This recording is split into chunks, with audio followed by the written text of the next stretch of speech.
Welcome to A Year of War and Peace. I'm your host, Brian E. Denton. A Year of War and Peace is a daily, year-long, chapter-by-chapter reading of and meditation on Leo Tolstoy's epic novel, War and Peace. In these videos and podcasts, you'll be treated to a free reading of one chapter per day of the novel, plus a reflective essay I've written individually tailored to that day's chapter. These readings are offered for free, though if you'd like to support me, you can do so in one of three ways. First, you could purchase my ebook, A Year of War and Peace. It features the entire novel, plus all of my reflective essays, and it's only $2.99 on Amazon.com. You could also become a patron at patreon.com/BrianEDenton. If you sign up there, you'll receive a sonnet once a month, plus a link to an ebook of my collected sonnets. Finally, if you like, you can make a one-time donation to my PayPal account. The email there is brianedenton@gmail.com. You can also use that email to contact me. I'd be happy to hear from you. Your support is greatly appreciated. Today's reading and reflection is on Chapter 221. Chapter 221. On the rug-covered bench where Pierre had seen him in the morning sat Kutuzov, his gray head hanging, his heavy body relaxed. He gave no orders, but only assented to or dissented from what others suggested.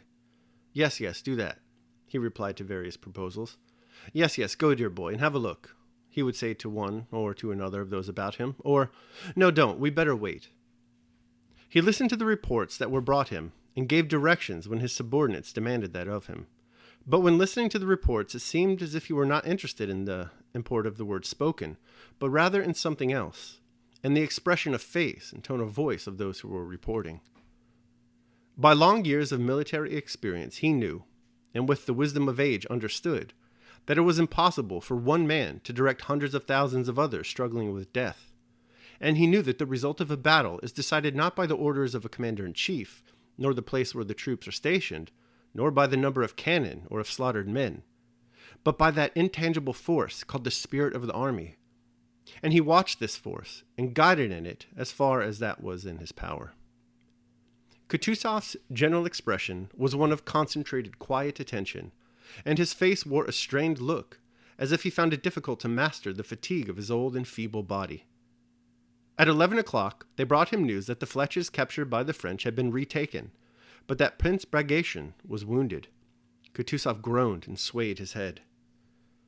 "Ride over to Prince Peter Ivanitch and find out about it exactly," he said to one of his adjutants, and then turned to the Duke of Württemberg, who was standing beside him. "Will your Highness please take command of the First Army?" Soon after the Duke's departure, before he could possibly have reached Smevenovsk, his adjutant came back from him and told Kutuzov that the Duke asked for more troops. Kutuzov made a grimace and sent an order to Dokhturov to take over the command of the First Army and a request to the Duke, whom he said he could not spare at such an important moment, to return to him. When they brought him news that Murat had been taken prisoner and the staff officers congratulated him, Kutuzov smiled. "Wait a little, gentlemen," said he. "The battle is won, and there is nothing extraordinary in the capture of Murat. Still, it is better to wait before we rejoice." But he sent an adjutant to take the news round the army. When Sherbinin came galloping up from the left flank with news that the French had captured the flèches in the villages of Smevenovsk, Kutuzov, guessing by the sounds of the battle and by Sherbinin's looks that the news was bad, rose as if to stretch his legs, and, taking Sherbinin's arm, led him aside.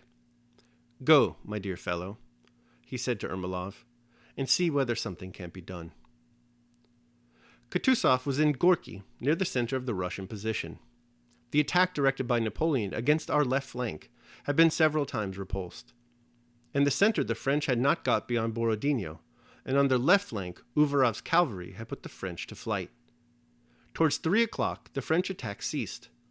On all the faces of all who came from the battlefield, and of those who stood around him, Kutuzov noticed an expression of extreme tension. He was satisfied with the day's success, a success exceeding his expectations, but the old man's strength was failing him. Several times his head dropped low, as if it were falling, and he dozed off. Dinner was brought to him. Adjutant General Woltzingen, the man who, when riding past Prince Andrew, had said the war should be extended widely, and whom Bagration so detested, rode up while Kutuzov was at dinner. Walsigen had come from Barclay de Tolly to report on the progress of the affairs of the left flank. The sagacious Barclay de Tolly, seeing crowds of wounded men running back in the disordered rear of the army, weighed all the circumstances, concluded that the battle was lost, and sent his favorite officer to the commander-in-chief with that news. Kutuzov was chewing a piece of roast chicken with great difficulty and glanced at Walsigen with eyes that brightened under their puckering lids. Walsigen, nonchalantly stretching his legs, approached Kutuzov with a half-contemptuous smile on his lips, scarcely touching the peak of his cap. He treated His Serene Highness with a somewhat affected nonchalance, intended to show that, as a highly trained military man, he left it to Russians to make an idol of this useless old man, but that he knew who he was dealing with. And looking severely at the dishes in front of Kutuzov, he began to report that the old gentleman, the position of affairs on the left flank as Barclay had ordered him to do, and as he himself had seen and understood it. All the points of our position are in the enemy's hands, and we cannot dislodge them from lack of troops. The men are running away, and it is impossible to stop them, he reported. Kutuzov ceased chewing and fixed an astonished gaze on Walsigen, as if not understanding what was said to him.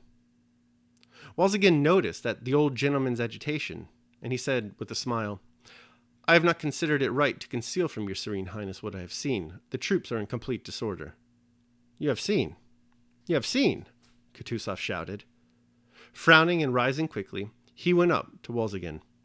How dare you?" he shouted, choking and making a threatening gesture with his trembling arms. "How dare you, sir, say that to me? You know nothing about it. Tell General Barclay from me that his information is incorrect, and that the real course of the battle is better known to me, the commander-in-chief, than it is to him." Walsigen was about to make a rejoinder, but Kutuzov interrupted him. "The enemy has been repulsed on the left and defeated on the right flank. If you have seen amiss, sir, do not allow yourself to say what you do not know. Be so good as to ride to General Barclay and inform him of my firm intention to attack the enemy tomorrow," said Kutuzov sternly. All were silent, and the only sound audible was the heavy breathing of the panting old general. "They are repulsed everywhere, for which I thank God and our brave army. The enemy is beaten, and tomorrow we shall drive him from the sacred soil of Russia," said Kutuzov, crossing himself, and he suddenly sobbed as his eyes filled with tears. Walsigen, shrugging his shoulders and curling his lips, stepped silently aside, marveling at the old gentleman's conceited stupidity. "Ah, here he is, my hero," said Kutuzov to a portly, handsome, dark-haired general who was just ascending the knoll. This was Ravisky, who had spent the whole day at the most important part of the field of Borodino. Ravisky reported that the troops were firmly holding their ground, and that the French no longer ventured to attack. After hearing him, Kutuzov said in French, "Then you do not think, like some others, that we must retreat?" "On the contrary, your Highness. In indecisive action, it is always the most stubborn who remain victorious," replied Ravisky. "And in my opinion—" "Kesarov!" Kutuzov called to his adjutant. "Sit down and write out the order of the day for tomorrow. And you," he continued, addressing another, "ride along the line and announce that tomorrow we attack." While Kutuzov was talking to Ravisky and dictating the order of the day, Walsigen returned from Barclay and said that General Barclay wished to have written confirmation of the order the field marshal had given. Kutuzov, without looking at Walsigen, gave directions for the order to be written out, which the former commander-in-chief, to avoid personal responsibility, very judiciously wished to receive. And by means of that mysterious and definable bond which maintains throughout an army one and the same temper, known as the spirit of the army, and which constitutes the sinew of war, Kutuzov's words, his order for a battle next day, immediately became known from one end of the army to the other. It was far from being the same words or the same order that reached the furthest links of that chain. The tales passing from mouth to mouth at different ends of the army did not even resemble what Kutuzov had said, but the sense of his words spread everywhere, because what he said was not the outcome of cunning calculations, but of a feeling that lay in the commander-in-chief's soul, as in that of every Russian. And on learning that tomorrow they were to attack the enemy, and hearing from the highest quarters a confirmation of what they wanted to believe, the exhausted, wavering men felt comforted and inspirited. All right, that concludes my reading of chapter 221. I will now proceed to my reflection on the same. A Year of War and Peace, Day 221. The Wisdom of Age. Time degrades the body, but often elevates the soul. Wisdom accrues. That's one reason why you should ignore the fatuous apothegm about finding your inner child. Forget your inner child. Your inner child is a selfish, screeching creature. Find your inner grandfather instead. That man worked 2 jobs so your mom could go to college, and he learned quite a bit of things along the way. Find that guy. Lucky for the Russians and their army, they have found their inner grandfather in Kutuzov. Today he displays some of his aged wisdom as he administers the Russian side of the Battle of Borodino. The first thing to note is that Kutuzov, contra Napoleon, practices the Hayekian management style we spoke about yesterday. For the most part, he accepts the suggestions of his underlings with intimate knowledge of the battle. For the time being, at least, this style pays dividends. We see that the French have been repulsed on the left and defeated on the right flank. To achieve this position, Kutuzov relies upon the learning of his past. By long years of military experience, Tolstoy writes, he knew, and with the wisdom of age understood, that it was impossible for one man to direct hundreds of thousands of others struggling with death.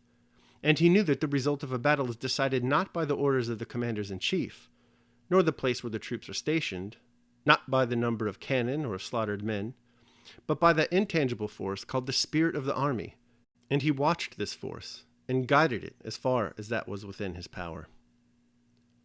The second thing to note is that Kutuzov's unwise subordinates continue to hold his advanced age in disdain. We've seen this throughout the novel. In today's chapter, the job of mocking Kutuzov's age falls to Walsingen.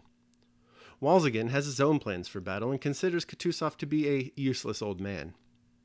Perhaps, though, Kutuzov should be treated more like petroleum, an aged resource that, if properly exploited, can light the world. Daily Meditation.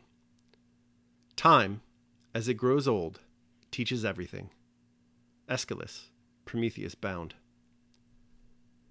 All right, that concludes my reading of and reflection on chapter 221 of War and Peace. I hope you enjoyed it. Thanks so much for joining me. Remember that if you'd like to support me, you can do so either by purchasing the ebook, A Year of War and Peace, becoming a patron at patreon.com, or making a one-time donation at PayPal. The links to all that are down below in the show notes.